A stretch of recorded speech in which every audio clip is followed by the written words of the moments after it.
দেখো সান্দ্রতা,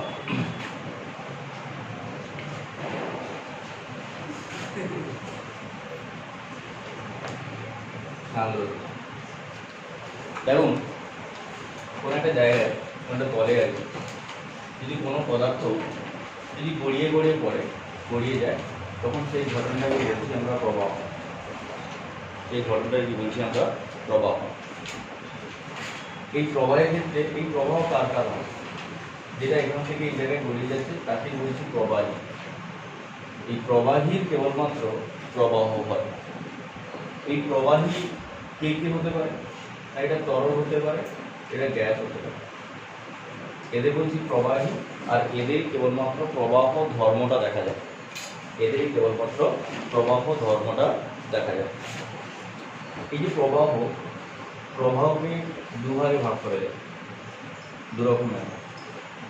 একটা হচ্ছে ত্বরিত প্রবাহ বা ধারারেখ প্রবাহ, বা একে শান্ত প্রবাহ বলতে পারি, শান্ত প্রবাহ। অথবা আর একটা হচ্ছে বিক্ষুব্ধ প্রবাহ,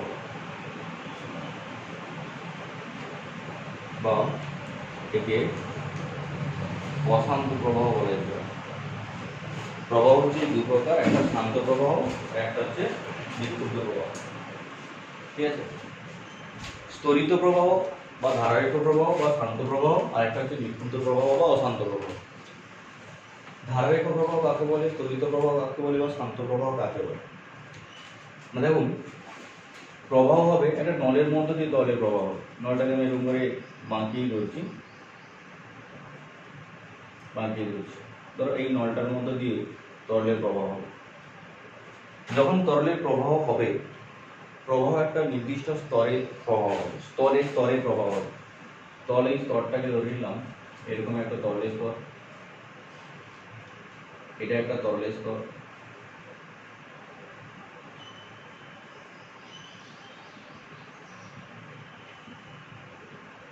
এরকম স্তরে স্তরে তরলের প্রবাহ হয়। এই স্তরগুলা পরস্পরের সঙ্গে কখনো মিশে যাবে না, এই স্তরগুলা পরস্পরের সঙ্গে কখনো মিশে যাবে না। এই স্তরগুলার প্রতিটা স্তরে একটা একটা স্তরে যে কণাগুলা আছে, প্রতিটা কণার বেগ সমান।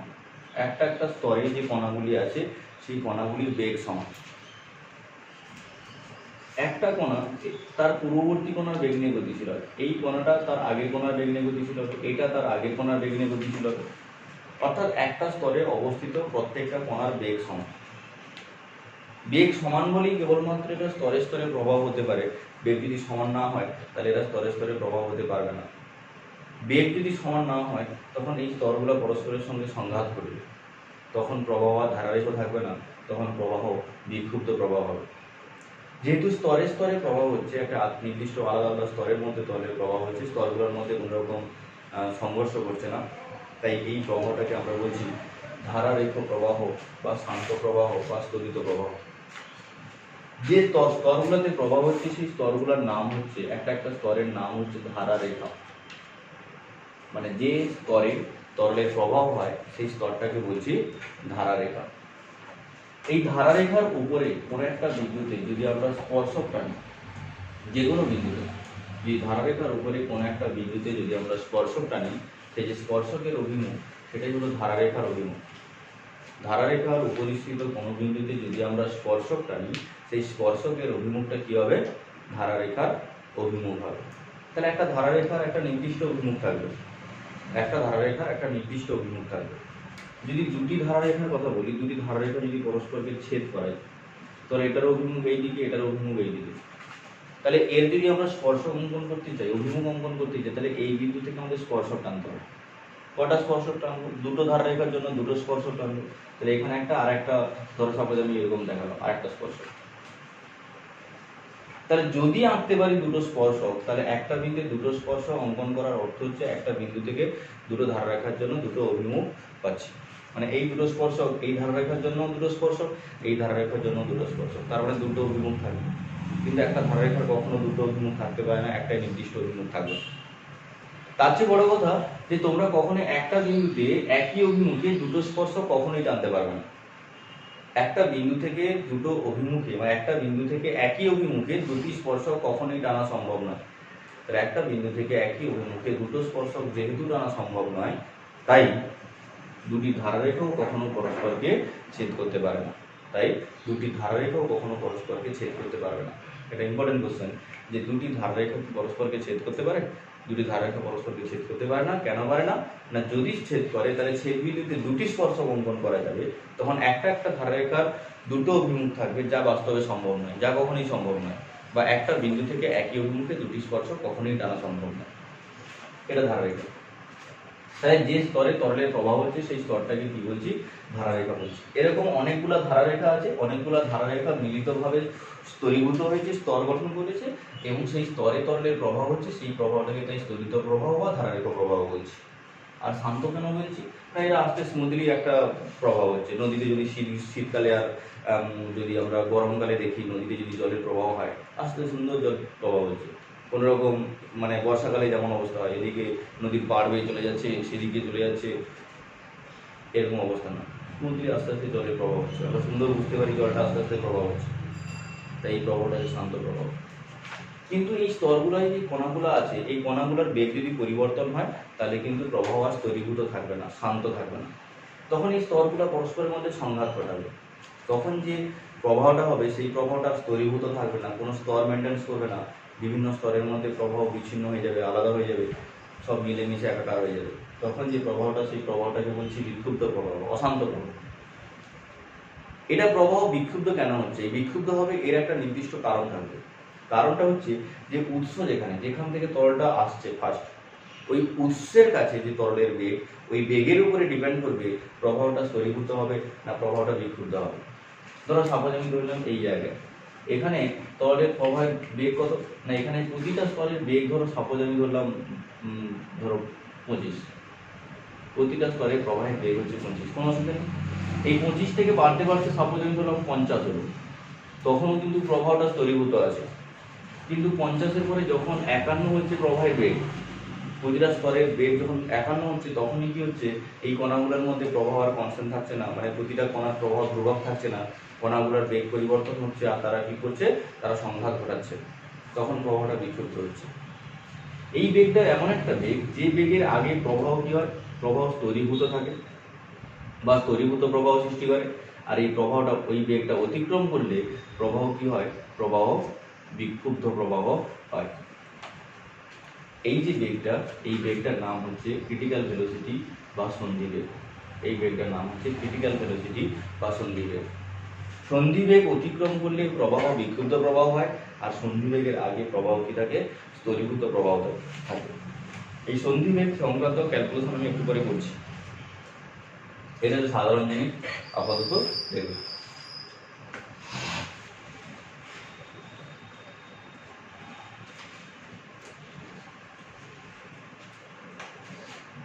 দেখুন, আমরা সান্দ্রতা বলছি, তো সান্দ্রতা নিয়ে এখন ব্যাখ্যা করছি। একটা কঠিন স্তর, যেমন নদীতে তরলের প্রবাহ হয়, নদীর সাইডগুলো বা নিচটা কি কঠিন থাকে, মাটি থাকে, এটা কঠিন স্তর। এই কঠিন স্তরে যখন তরলের প্রবাহ হচ্ছে, ধরলাম স্তরীভূত প্রবাহ হচ্ছে, কতগুলি স্তরীভূত প্রবাহ হচ্ছে দেখাচ্ছে, এরকম কতগুলি স্তরীভূত প্রবাহ হচ্ছে। এই স্তরগুলোর প্রতিটার উৎস থেকে বেগ ধরলাম সেম, মানে ভি। এখানে প্রতিটা স্টার্টিং এ বেগ হচ্ছে ভি। এটা 1 নম্বর স্তর, 2 নম্বর, 3, 4, 5, 6 এরকম স্তর আছে। এই স্তরটাতে প্রবাহ কোন দিকে? এইদিকে। প্রতিটা বেগ হচ্ছে বাম দিক থেকে ডান দিকে, এইদিকে তরলের প্রবাহ হচ্ছে, এইভাবে তরলের প্রবাহ হচ্ছে। এখন যখন এই 1 নম্বর স্তরের প্রবাহ হচ্ছে, তখন এই কঠিন স্তর এই 1 নম্বর স্তরের গতিকে কি করবে? বাধা প্রয়োগ করবে, তার বিপরীতে একটা বল প্রয়োগ করবে, বাধা প্রয়োগ করবে। 2 নম্বরকে 1 নম্বর স্তর তার গতির বিরুদ্ধে বাধা প্রদান করবে, 3 নম্বরকে 2 নম্বর তার গতির বিরুদ্ধে বাধা প্রদান করবে, করবে তো? কিন্তু এই কঠিনের স্তর যখন 1 নম্বর স্তরে বাধা প্রয়োগ করবে, বাধা দিবে, সেটা যে পরিমাণে বাধা দিবে, 2 নম্বরকে 1 নম্বরকে একই পরিমাণে বাধা দিতে পারবে? কম বেশি বাধা দিল, বাধা বলটা কম হবে। কেন কম হবে? না কারণ হচ্ছে এই কঠিনের স্তরটা কি আছে, এটা কঠিন অবস্থায় স্থির অবস্থায় বাধা প্রয়োগ করছে, আর 1 নম্বর স্তর 2 নম্বরকে গতিশীল অবস্থায় বাধা প্রদান করছে, বা 2 নম্বর 3 নম্বরকে গতিশীল অবস্থায় বাধা প্রদান করছে। তাই গতিশীল অবস্থায় যে বাধা প্রদান করছে, বাধা দিচ্ছে, সেই বাধার মানটা কম হয়, কেন সে গতিশীল অবস্থায় আছে। তাহলে যত উপরের দিকে যাবো তত উপরের দিকে স্তরগুলোতে বেগ কি হবে? বাড়বে। যত উপরের দিকে স্তরগুলোতে যাবো, উপরের দিকে স্তরগুলোর বেগ হচ্ছে বেশি হয়। তাহলে একটা নির্দিষ্ট সময় পরে একটা নির্দিষ্ট জায়গা থেকে এদের যদি আমরা লেখচিত্র অঙ্কন করার চেষ্টা করি, এদের যে মানে যতদূর পর্যন্ত পৌঁছেছে তাদেরকে যদি আমরা একটা রেখা দিয়ে যোগ করি, তাহলে কিরকম রেখা পাবো? এরকম একটা রেখা পেয়ে যাবো। এই পয়েন্টগুলোকে যোগ করছি, তাহলে এরকম একটা রেখা পাবো, একটা সরলরেখা পাবো। মানে উপরের স্তরের বেগ সবচেয়ে বেশি, নিচের স্তরের বেগ সবচেয়ে কম। তার জন্য আমরা যদি তরলের কোনো জায়গায় জলের প্রবাহ হচ্ছে, নদীতে শান্ত নদী, তখন যদি আমরা দেখি যে জলটা উপরের জলটা মনে হচ্ছে বেশি তাড়াতাড়ি চলে যাচ্ছে। যদি নদীতে বেশি স্রোত থাকে, আমরা যদি নদীতে যাই, যদি ভেসে থাকার চেষ্টা করি, আমাদের টেনে নিয়ে চলে যায়। কিন্তু যদি আমরা জলে ডুবে নদীর তলদেশে যাই, তাহলে আমরা বসে থাকি, এত বেশি টানতে পারে না। কারণ নদীর তলদেশে সবচেয়ে বেগ কম হয়, বা একেবারে কঠিন যে স্তরটা আছে, কঠিন স্তরের কাছে তরলের বেগ কম হয়, একেবারে উপরের স্তরে তরলের বেগ সবচেয়ে বেশি হয়। যদি কোনো নলের মধ্যে দিয়ে তরলের প্রবাহ হয়, ধরো কোনো পাইপের মধ্যে দিয়ে তরলের প্রবাহ হচ্ছে, তাহলে কোনো পাইপের মধ্যে দিয়ে যদি তরলের প্রবাহ হয়, তাহলে এক্ষেত্রে বেগ সবচেয়ে বেশি কোথায় হবে? এর ক্ষেত্রে সবচেয়ে বেশি বেগ হবে কোথায়? মধ্যবিন্দুতে। মধ্যবিন্দুতে তরলের বেগ সবচেয়ে বেশি হবে। বোঝা গেল? এখন দেখো এখানে যেটা বললাম যে 1 নম্বর স্তর, এটা 1, এটা 2, 3, 4 এরকম করে। তাহলে 1 নম্বর স্তর কি হচ্ছে? 2 নম্বর স্তরকে বাধা প্রদান করছে, 2, 3 কে। কঠিনের কথা বাদ দিলাম। তাহলে এখানে এই স্তরগুলো যেগুলো প্রত্যেকটা তরলের স্তর, তাহলে একটা তরলের স্তর অপর একটা তরলের স্তরের গতিকে কি করছে? বাধা প্রদান করছে। একটা তরলের স্তর অপর একটা তরল স্তরের গতিকে কি করছে? বাধা দিচ্ছে। তাহলে দুটো তরল স্তরের মধ্যে যে এই বাধাটাকে আমরা কি বলছি? সান্দ্রতা বা সান্দ্র বল। দুটো তরল স্তরের মধ্যে যে বাধা, সেই বাধাটাকে বলছি আমরা সান্দ্র বল বা সান্দ্রতা। আমরা যেটা কঠিনের ক্ষেত্রে বলেছিলাম, দুটো কঠিন স্তরের মধ্যে যে বাধা বলটা ছিল, সেই বাধা বলটা কি বলতাম? ঘর্ষণ বল। দুটো কঠিন স্তরের মধ্যে যে বাধাজনিত বল ছিল, সেই বলটাকে বলছিলাম ঘর্ষণ বল। কিন্তু দুটি তরল স্তরের ক্ষেত্রে যে বাধাজনিত বল, তাকে কি বলছে? সান্দ্র বল। এটা একটা পার্থক্য। এর আরো একটা উল্লেখযোগ্য পার্থক্য হচ্ছে, এই যে মানে ঘর্ষণের ক্ষেত্রে কি বলছিলাম? দুটো স্তর আছে, দুটো স্তর হাত, এই দুটোর মধ্যে যখন ঘর্ষণ হবে, এই হাত দুটোর সংস্পর্শ তল, এটা ঘর্ষণের ক্ষেত্রে এই দুটো সংস্পর্শ তলে যে ক্ষেত্রফল, এই ক্ষেত্রফলের উপরে সান্দ্র বল নির্ভর করছিল না। এই ক্ষেত্রফলের উপরে সান্দ্র বল নির্ভর করে না, কিন্তু এই ক্ষেত্রফলের উপরে ঘর্ষণ বল নির্ভর করে না, কিন্তু সান্দ্র বল এই ক্ষেত্রফলের উপর নির্ভর করে। যে দুটো তল আছে, যে দুটো তরল স্তর আছে, তাদের যে ক্ষেত্রফল, সেই ক্ষেত্রফলের উপরে সান্দ্র বল বা সান্দ্রতা নির্ভর করে। ঠিক আছে? এই যে সান্দ্রতা বললাম, মানে দুটো তরল স্তরের মধ্যে গতিশীল অবস্থায় যে বাধাজনিত বল, সান্দ্রতা বা সান্দ্র বল, এর ক্যালকুলেশন করছি। সান্দ্রতাঙ্ক, কোএফিসিয়েন্ট অফ ভিসকোসিটি, সান্দ্রতাঙ্ক ক্যালকুলেশন করছি।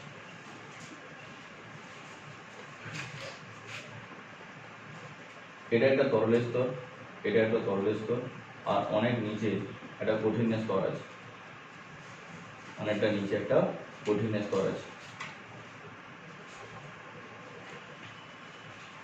এই যে এটা ধরো এ বি তরলের স্তর, এটা হচ্ছে সি ডি। এর মাঝখানে আরো অনেকগুলি তরলের স্তর আছে, যেগুলোকে আমরা ধরলাম না, আমরা শুধু দুটোর ক্ষেত্রে ব্যাখ্যা করছি। এদের মধ্যে ব্যবধান কত? না এদের মধ্যে ব্যবধান হচ্ছে ডিএক্স। এদের মধ্যে এই দূরত্বটা কত? এই দূরত্বটা হচ্ছে এক্স। মানে এই কঠিনের তল থেকে, এই কঠিন তল থেকে সিবি তলের দৈর্ঘ্য এক্স, আর এবি তলের দৈর্ঘ্য হচ্ছে, এবি স্তরের দৈর্ঘ্য হচ্ছে এক্স প্লাস ডিএক্স। তাহলে সিডি অপেক্ষা এবিতে বেগ বেশি হবে। তাহলে সিডিতে যদি বেগ ভি হয়, তাহলে এবিতে বেগ কত হবে? না এবিতে বেগ হচ্ছে ভি প্লাস ডিভি। সিডিতে যদি বেগ ভি হয়, তাহলে এবিতে ধরলাম বেগটা হচ্ছে ভি প্লাস ডিভি। এই যে তরল স্তর আছে, এবি একটা তরল স্তর, সিডি একটা তরল স্তর, এই তরল স্তরগুলোর প্রত্যেকটা ক্ষেত্রফল ধরলাম এ। প্রতিটা তরল স্তরের ক্ষেত্রফল হচ্ছে এ। দুটোর বেগ আছে, দুটো স্তর, দুটোই তো গতিশীল। আমরা জানি একটার সাপেক্ষে আরেকটা যদি গতি নির্ণয় করি সেই গতিটাকে কি বলা হয়? আপেক্ষিক বেগ। তাহলে এক্ষেত্রে এবি স্তরে আপেক্ষিক বেগ নির্ণয় করব। তাহলে এবি আর সিডির মধ্যে আপেক্ষিক বেগ কত? না এক্ষেত্রে আপেক্ষিক বেগ, এক্ষেত্রে আপেক্ষিক বেগ কত? না V plus DV minus V সমান ডিভি।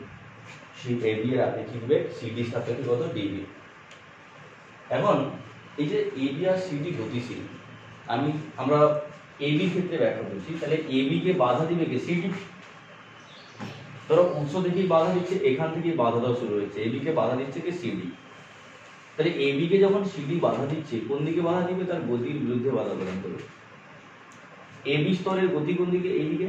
তখন সিডি এখান থেকে তার গতি শুরু করেছে। যখন এবি স্তরে কিছুটা যেতে যেতে এর বেগটা কি পরপর কমবে। তাহলে পরপর কমতে কমতে আমাদের হিসাব বলছে যে একটা সময় তার বেগটা কিভাবে শূন্য হবে। যদি অনেকগুলো প্রবাহ হয় তাহলে তার বেগটা শূন্য হতে পারে, শূন্য হবে না কিন্তু বেগটা কমে যাবে। ধরো আমরা গ্রাম ঘরে যদি দেখি পাইপ লাইনের মধ্যে যে জল যাচ্ছে পাইপের মধ্যে দিয়ে, যেখান থেকে জলটা আসছে উৎস, সেখানে পাইপটা একেবারে স্থিত অবস্থায় থাকে। কিন্তু যখন একেবারে জলটা যখন একবারে বাইরে যখন বেরোচ্ছে, এবারে মানে যেখানে শেষ প্রান্ত একেবারে চ্যাপ্টা হয়ে যাবে, মানে জলের জন্য বেগ নেই বলতে গেলে। এর কারণ হচ্ছে সান্দ্রতাঙ্ক, এর কারণ হচ্ছে সান্দ্রতা। ঠিক একই রকম ভাবে আমরা বলছি যে এবি স্তরকে সিডি স্তর কি করছে? বাধা প্রদান করছে। তাহলে বাধা যদি এখান থেকে চলতে থাকে কিছুটা দূরত্ব যাওয়ার পরে সে কিভাবে থেমে যাবে, মানে যাওয়ার সম্ভাবনা আছে। থেমে যাওয়ার অর্থ বেগ শূন্য। বেগ শূন্য হওয়ার অর্থ এই দুটোর মধ্যে আপেক্ষিক গতিবেগ না থাকা। কিন্তু আমরা চাইছি এই দুটো তরল স্তরের মধ্যে আপেক্ষিক গতিবেগকে বজায় রাখবো। এই দুটি তরল স্তরের মধ্যে আপেক্ষিক গতিবেগ বজায় রাখতে গেলে আমাদের কি করতে হবে? যেদিকে বাধা ক্রিয়া করছে তার বিপরীতে, মানে এইদিকে একটা বল প্রয়োগ করতে হবে। যেদিকে বাধা ক্রিয়া করছে তার বিপরীতে আমাদের একটা বল ক্রিয়া করতে হবে, বিপরীতমুখী বল ক্রিয়া করতে হবে। ওই বিপরীতমুখী বলের মান কত? বিজ্ঞানী নিউটন বলেছেন ওই বিপরীতমুখী বলের মান কত? না বিপরীতমুখী বলের মান ক্ষেত্রফল এ এর সঙ্গে সমানুপাতিক। এই যে তরল স্তর আছে, প্রতিটা তরল স্তরের যে ক্ষেত্রফল সেই ক্ষেত্রফলের সঙ্গে সমানুপাতিক। A proportional to DV by DX. DV by DX, DV by DX কি? গতিবেগের নতিমাত্রা, গতিবেগের নতিমাত্রা মানে দৈর্ঘ্য ভিত্তিতে বেগের মান। দৈর্ঘ্যের সঙ্গে বেগের যদি আমরা লেখচিত্র অঙ্কন করি, যেটা ডিএক্স ধরি, এদিকটা ডিভি ধরি, তাহলে এটা যদি তার লেখচিত্র অঙ্ক, তাহলে এখান থেকে এটা যোগ করলাম, তাহলে এদিকটা হচ্ছে ডিভি। এটা যদি থিটা হয় তাহলে tan theta equals to DV by DX. তাহলে এই ট্যান থিটা কি? নতি। এটা হচ্ছে নতি, যেটা গতিবেগের নতিমাত্রা ডিভি বাই ডিএক্স এর সঙ্গে সমানুপাতিক। এই দুটো থেকে একসঙ্গে লিখতে পারি A proportional to A dv by dx এর সমানুপাতিক সম্পর্ক। এটা কনস্ট্যান্ট নিয়ে আসবো, F equals to eta A dv by dx. F equals to eta A dv by dx. যে ইটা, এই ইটাটাকে বলছি আমরা সান্দ্রতাঙ্ক। এই ইটাকেই বলছি আমরা সান্দ্রতাঙ্ক, কোএফিসিয়েন্ট অফ ভিসকোসিটি, সান্দ্রতাঙ্ক বলছি ইটাকে। এখন এই ইটার সংজ্ঞা নির্ণয় করব। তাহলে eta equals to F by A into dv by dx. Eta equals to F by A into dv by dx. এক্ষেত্রে যদি এ ইকুয়ালস টু 1 হয়, মানে এটা ক্ষেত্রফল যদি 1 হয়, যদি DV by DX equals to 1 হয়, মানে গতিবেগের নতিমাত্রা যদি 1 হয়, DV by DX equals to যদি 1 হয়, মানে গতিবেগের নতিমাত্রা যদি 1 হয়, যদি এফ ইকুয়ালস টু 1 হয়, আচ্ছা এফ দরকার নেই, ডিভি বাই ডিএক্স যদি 1 হয়, তাহলে ইটা ইকুয়ালস টু আমরা কি বলতে পারি? এফ। এই সমীকরণে এ কে 1 ধরেছি, মানে ক্ষেত্রফলটাকে একক ধরেছি, নতিমাত্রাকে একক ধরেছি, তখন পড়ে থাকলো ইটা সমান এফ। এই ডিভি বাই ডিএক্স যে 1, এটাও তো লিখতে পারি DX equals to 1, DV equals to 1। ডিএক্সটা কি? না দুটো তরল স্তরের মধ্যে ব্যবধান, ডিএক্স একক। ডিভিটা কি? ডিভিটা আপেক্ষিক বেগ, এর আপেক্ষিক বেগটাও 1 ধরলাম, তখন ইটা সমান এফ। এটা সান্দ্রতাঙ্ক, এফ বল। সান্দ্রতাঙ্ক কাকে বলে? না যে দুটো তরল স্তর নিয়েছি এই তরল স্তরগুলোর প্রত্যেকটার ক্ষেত্রফল কি হবে? এক বর্গ একক বা একক ক্ষেত্রফল। একক ক্ষেত্রফলযুক্ত দুটো তরল স্তর যাদের মধ্যে ব্যবধান কত? একক। তাদের মধ্যে কত গতিবেগ বজায় রাখবো, কত আপেক্ষিক গতিবেগ বজায় রাখবো? একক আপেক্ষিক গতিবেগ বজায় রাখতে আমাদের যে পরিমাণে বল ক্রিয়া করতে হয় তাকেই বলছি তার সান্দ্রতাঙ্ক। দুটি তরল স্তর যাদের মধ্যে ব্যবধান একক, যাদের প্রত্যেকটি স্তরের ক্ষেত্রফলগত একক, তাদের মধ্যে একক গতিবেগের নতিমাত্রা বজায় রাখতে যে পরিমাণ বল ক্রিয়া করতে হয় তাকে বলা হয় তার সান্দ্রতাঙ্ক। ঠিক আছে? এই সান্দ্রতাঙ্কের সিজেস একক হচ্ছে, সিজেস পদ্ধতিতে একক হচ্ছে পয়েজ, POIS। এই পয়েজের সংখ্যা খুবই ইম্পর্টেন্ট। সান্দ্রতাঙ্কের সিজেস একক হচ্ছে পয়েজ, এই পয়েজের সংখ্যা হচ্ছে খুবই ইম্পর্টেন্ট। এই সমীকরণ যেটা করেছিলাম, এখানে এফ এর মান যদি 1 বসিয়ে দিই, এটা সমান f ছিল, তাহলে এফ এর মান যদি 1 বসাই তাহলে এটাও কি হবে 1। এফ এর মান যদি 1 বসাই তাহলে এটার মান কি হবে 1। তাহলে এখান থেকে পয়েজের সংখ্যা দিচ্ছি সিজেস পদ্ধতিতে। দুটি তরল স্তর যার প্রত্যেকের ক্ষেত্রফল 1 সেমি স্কয়ার, তাদের মধ্যে ব্যবধান 1 সেন্টিমিটার, তাদের মধ্যে 1 সেমি পার সেকেন্ড আপেক্ষিক গতিবেগ বজায় রাখতে, 1 সেমি পার সেকেন্ড আপেক্ষিক বেগ বজায় রাখতে যদি 1 ডাইন বল ক্রিয়া করতে হয় তখন তার সান্দ্রতাঙ্ক হবে 1 পয়েজ। দুটি তরল স্তর যাদের প্রত্যেকের ক্ষেত্রফল 1 সেমি স্কয়ার, যাদের মধ্যে 1 সেমি পার সেকেন্ড যাদের প্রত্যেকের ব্যবধান 1 সেন্টিমিটার, তখন তাদের মধ্যে 1 সেমি পার সেকেন্ড আপেক্ষিক গতিবেগ বজায় রাখতে যদি 1 ডাইন বল ক্রিয়া করতে হয় তখন তার সান্দ্রতাঙ্ককে বলবো 1 পয়েজ। পয়েজ এসআই পদ্ধতিতে ডেকা পয়েজ, এসআই পদ্ধতিতে একক হচ্ছে ডেকা পয়েজ। তাহলে ডেকা পয়েজের সংজ্ঞা আমরা নিজেরাই বলতে পারবো। ডেকা পয়েজের সংজ্ঞা কি না, দুটো তরল স্তর যার প্রত্যেকের ক্ষেত্রফল 1 মিটার স্কয়ার, যাদের মধ্যে ব্যবধান 1 মিটার, যাদের মধ্যে 1 মিটার পার সেকেন্ড আপেক্ষিক গতিবেগ বজায় রাখবো, তখন কত বল প্রয়োগ করব? 1 নিউটন বল ক্রিয়া করতে যে বল ক্রিয়া করলে তখন তার সান্দ্রতাঙ্ক হবে 1 ডেকা পয়েজ। ঠিক আছে? এখান থেকে এর বাকি যে ক্যালকুলেশনগুলো আছে ওগুলো বইতে করবে। দেখো আমরা প্রথমে সন্ধিবেগ পড়েছিলাম, সন্ধিবেগ ক্রিটিক্যাল ভেলোসিটি ভিসি। এই সন্ধিবেগের ক্যালকুলেশন করছি। সন্ধিবেগ ভিসি এটা প্রপোর্শনাল টু, এটা কার সঙ্গে সমানুপাতিক হয় না, যে তরলটা নিয়েছি এই তরলের যে সান্দ্রতাঙ্ক, এই সান্দ্রতাঙ্ক ইটার সঙ্গে সমানুপাতিক। সন্ধিবেগ ক্রিটিক্যাল ভেলোসিটি ভিসি, তরলের সান্দ্রতাঙ্ক ইটা এর সঙ্গে সমানুপাতিক। এই সন্ধিবেগ ভিসি এটা যে তরলটা নিয়েছো সেই তরলের যে ঘনত্ব, সেই ঘনত্বের সঙ্গে ব্যস্তানুপাতিক। আর ভিসি প্রপোর্শনাল টু 1/L, মানে এল এর সঙ্গে ব্যস্তানুপাতিক। এল কি না, এল হচ্ছে প্রবাহ খাতের বৈশিষ্ট্যমূলক দৈর্ঘ্য, প্রবাহ খাতের বৈশিষ্ট্যমূলক দৈর্ঘ্য, প্রবাহ খাতের বৈশিষ্ট্যমূলক দৈর্ঘ্য মানে প্রবাহ যে খাতে প্রবাহ হচ্ছে, মানে যেখানে প্রবাহ হচ্ছে তার বৈশিষ্ট্যমূলক দৈর্ঘ্য। ধরো একটা নদীতে তরলের প্রবাহ হচ্ছে, নদীর যদি প্রস্থচ্ছেদ নেই তাহলে তার আকারটা তো এই আকৃতির হবে। তাহলে এর ক্ষেত্রে সব জায়গায় কি দৈর্ঘ্য সমান? দৈর্ঘ্য সমান নয়। তখন এই দৈর্ঘ্যগুলোর যদি আমরা গড় নিই, এদের যদি গড় না হয় তখন যে দৈর্ঘ্য, সেই দৈর্ঘ্যটাকে বলা হচ্ছে বৈশিষ্ট্যমূলক দৈর্ঘ্য। প্রবাহ খাতের বৈশিষ্ট্যমূলক দৈর্ঘ্য যার সঙ্গে ব্যস্তানুপাতিক। এই তিনটা সমীকরণ থেকে আমরা একসঙ্গে লিখতে পারি VC varies eta by rho L. এখান থেকে কনস্ট্যান্ট নিয়ে আসছি, কনস্ট্যান্ট ভিসি ইকুয়ালস টু এটা কনস্ট্যান্ট রেনল্ড, আর এই Reynold C, Reynold constant, C মানে ধ্রুবক, into eta by rho L থাকলো। এটা 1 নম্বর। এটা তো সন্ধিবেগের ক্ষেত্রে ক্যালকুলেশন করছি, এটা যে কোনো বেগের ক্ষেত্রেও একই রকম হতে পারে। যে কোনো বেগের ক্ষেত্রে আমরা লিখতে পারি V equals to R E, এটা রেনল্ড কনস্ট্যান্ট নয়, এটা জাস্ট সংখ্যা, রেনল্ড সংখ্যা, into eta by rho L. এটা সন্ধিবেগের ক্ষেত্রে, এটা যে কোনো বেগের ক্ষেত্রে, এই দুটোকে আমরা অনুপাত করলাম। এই যে রেনল্ড সংখ্যা, এর মান মনে রাখবে 2300, এর মান 2300। তাহলে এখান থেকে দুটোকে অনুপাত করলে ভি সি বাই ভি এটা সমান লিখতে পারি আর ই সি বাই আর ই সমান আর ই সি বাই 2300। এখন এখান থেকে একটা সম্পর্ক তৈরি করবো, যদি আর ই সি রেনল্ড কনস্ট্যান্টের মান 2300 অপেক্ষা বেশি হয়, মানে উপরটা বড়, তাহলে আমরা লিখতে পারি V C greater than V. যদি Reynold constant R E C এটা যদি ছোট হয় 2300 অপেক্ষা, তাহলে ভিসি লেস দেন ভি হবে।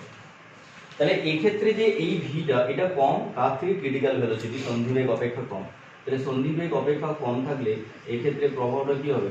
ত্বরিত প্রবাহ। আর এটা যদি ক্রিটিক্যাল ভেলোসিটির মানটা সন্ধিবেগ অপেক্ষা বেশি হচ্ছে, তখন এই প্রবাহটা কি হবে? এই প্রবাহটা হচ্ছে বিক্ষুব্ধ প্রবাহ। তখন এই প্রবাহটা হচ্ছে বিক্ষুব্ধ প্রবাহ। বোঝা গেছে? এগুলো মনে রাখবে।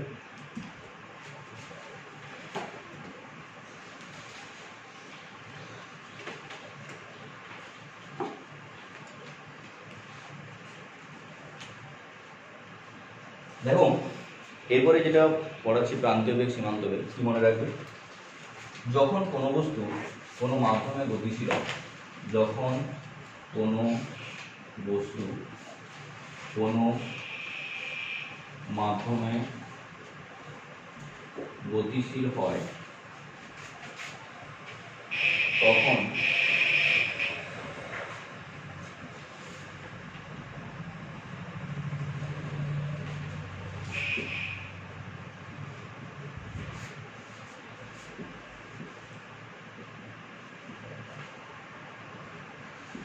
একটা বস্তু যখন কোনো মাধ্যমে গতিশীল হয়, তখন ওই বস্তুটার যে সংস্পর্শে যে মাধ্যম আছে, ওই মাধ্যমটাও গতিশীল হয়। যখন কোনো বস্তু যখন কোনো মাধ্যমে গতিশীল হয়, ওই বস্তুটার সংস্পর্শে থাকা মাধ্যম কি হয়? গতিশীল হয়। আমরা একটা উদাহরণ হিসেবে বলতে পারি, ধরো যখন বৃষ্টি হয়, বৃষ্টি যখন প্রথম হয়, বৃষ্টি বড় বড় ফোঁটাগুলো যখন পড়ে, যদি পুকুরের জলে পড়ে, সেখানে ছোটো ছোটো গর্ত টাইপের হয়ে যায়। যখন বাইরে ধুলোর উপরে পড়ে, সেখানেও ছোটো ছোটো একটা ফোঁটা ফোঁটা গর্ত হয়ে যায়। আবার যখন বালির উপরে পড়ে, সেখানেও একটা করে ছোটো ছোটো গর্ত হয়ে যায়। তাহলে ওই বৃষ্টির ফোঁটাটা যখন বালিতে পড়ছে, বালিকে গতিশীল করছে, ধুলোতে পড়ছে, ধুলো গতিশীল করছে, বায়ু তো গতিশীল হচ্ছে, বায়ু গতিশীল আমরা বুঝতে পারছি না, জলে যখন পড়ছে জলকে গতিশীল করছে। এটাই বলতে চাইছি। যখন ট্রেনের যখন গতি, ট্রেন যখন এগিয়ে যাচ্ছে, তাহলে ট্রেনের সামনে বায়ুটাকে, ট্রেন যে এগিয়ে যাচ্ছে সেটা কি করছে? ঠেলে নিয়ে যাচ্ছে।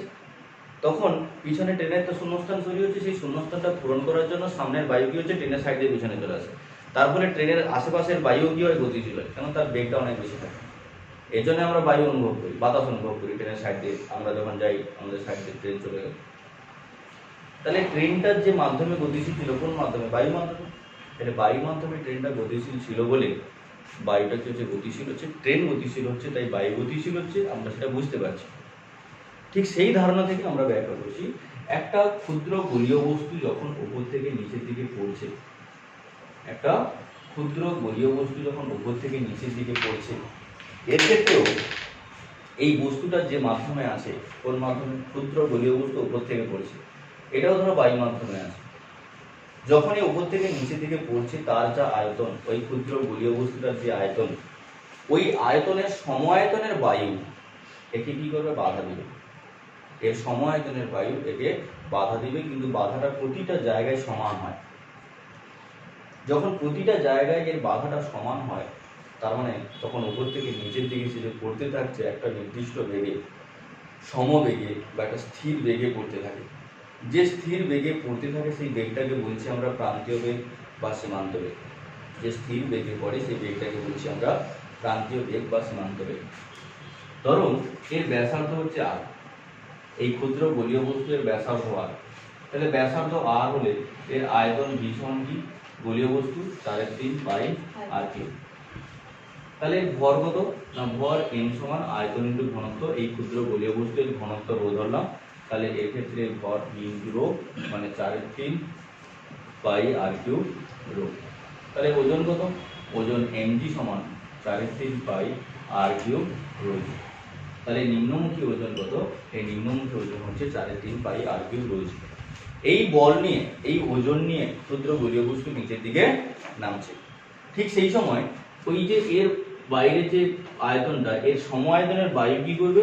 একে বাধা দেবে। এর সমায়তনের বায়ু কি করবে? একে বাধা দেবে। তাহলে যে বায়ুটা বাধা দিচ্ছে, সেই বায়ুর আয়তন কত? 4/3 পাই আর কিউ। গোলকের ক্ষুদ্র গোলীয় বস্তু তার সমায়তন নিয়ে আসবে। এবার এই যে বায়ু আছে, বায়ুর ঘনত্ব, এর ঘনত্ব ধরলাম সিগমা। তাহলে সিগমা দিয়ে গুণ করলে ভর পেয়ে যাবো। তাকে যদি অভিকর্ষ ত্বরণ জি দিয়ে গুণ করে কি পেয়ে যাবো? ওজন। তাহলে এই 4/3 পাই আর কিউব সিগমা জি এই পরিমাণ যে ওজনের বায়ু, এই বায়ুটা কি করবে, একে ঊর্ধ্বমুখী একটা বাধা প্রদান করবে। বায়ুর ঘনত্ব সিগমা কনস্ট্যান্ট আর এগুলো তো সব ধ্রুবক, জি ধ্রুবক, তার জন্য এই বাধাটা এখানে যা হবে, এখানে যা হবে, এখানে যা হবে, সব জায়গায় সমান। তার ফলে উপর থেকে গলীয় বস্তুটা যখন নিচের দিকে পড়ছে সমবেগে পড়বে, একটা নির্দিষ্ট বেগে পড়তে থাকবে। যে বেগে পড়বে সেই বেগটাকে বলছি আমরা সীমান্ত বেগ বা প্রান্তীয় বেগ। এখন বিজ্ঞানী স্টোকস বলেছেন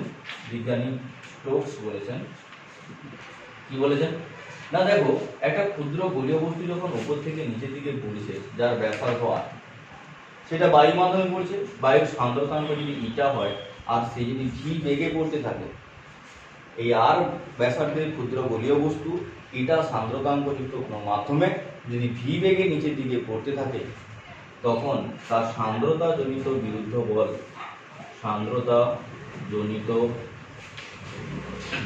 বল তার বলের মান কত হবে না, সেটা F = 6 pi eta r V. ওই সান্দ্রতা জনিত বিরুদ্ধ বলের মান F = 6 pi eta r V, এটা হচ্ছে সান্দ্রতা জনিত বিরুদ্ধ বলের মান। ওই সান্দ্রতা জনিত বিরুদ্ধ বল এই ক্ষেত্রে কত না, এই ক্ষেত্রে F = 4/3 পাই আর কিউব, নিচের দিকে নামছে, তাহলে তার প্রকৃত ওজনটা বেশি, কিন্তু rho minus sigma whole into g, এটা এর সঙ্গে সমান করে দাও। তাহলে 6 pi eta r v equals to 4/3 pi r cube rho minus sigma into g. এখান থেকে যদি আমরা ভি এর মান ক্যালকুলেশন করি, সেটা হচ্ছে প্রান্তীয় বেগ বা সীমান্ত বেগের রাশিমান। যদি এখান থেকে ভি এর মান আমরা ক্যালকুলেশন করি, সেটাই হবে প্রান্তীয় বেগ বা সীমান্ত বেগের রাশিমান। সেখানে আর দিয়ে একটা টার্ম আসবে, আর স্কয়ার দিয়ে টার্ম আসবে, ভির সঙ্গে আর এর সম্পর্ক আছে, ভির সঙ্গে আর এর সম্পর্ক দিয়ে তোমাদের অঙ্ক করতে হতে পারে, এমসিকিউ করতে হতে পারে, 2 নম্বরের প্রশ্ন করতে হতে পারে, ইম্পর্টেন্ট।